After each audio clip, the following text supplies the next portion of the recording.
2025 நடந்த TNPSC combined technical service எக்ஸாமில் கேட்ட ஒரு எக்கனாமிக்ஸ் கொஸ்டினை பார்ப்போம். சரக்கு மற்றும் சேவை வரியில் வரி மீதான வரி நீக்கப்படுவதால் பொருட்களின் செலவில் ஏற்படுத்தும் நேரடி பாதிப்பானது. சரக்கு மற்றும் சேவைக்கான செலவு குறைகிறது, பொருட்களுக்கான செலவு குறைகிறது, சரக்கு மற்றும் சேவைக்கான செலவு அதிகரிக்கிறது, பொருட்களுக்கான செலவு அதிகரிக்கிறது. இதுக்கான ஆன்சர் உங்களுக்கு தெரிஞ்சால் அதை கமெண்ட்டில் சொல்லுங்கள். உங்களுக்கான 5 seconds.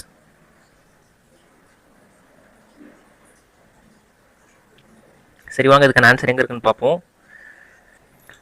12th standard economics book. இந்த புக்கில் நிதி பொருளியல் ஃபிஸ்கல் எக்கனாமிக்ஸ் சாப்டர் 9 இதில் பாருங்கள். ஜிஎஸ்டி நன்மைகள்.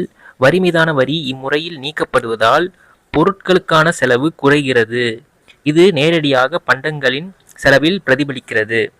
ஸோ இவங்க கேட்ட கேள்விக்கான ஆன்சர் வரி மீதான வரி நீக்கப்படுவதால் பொருட்களுக்கான செலவு குறைகிறது. ஆப்ஷன் பி தான் கரெக்டான ஆன்சர்.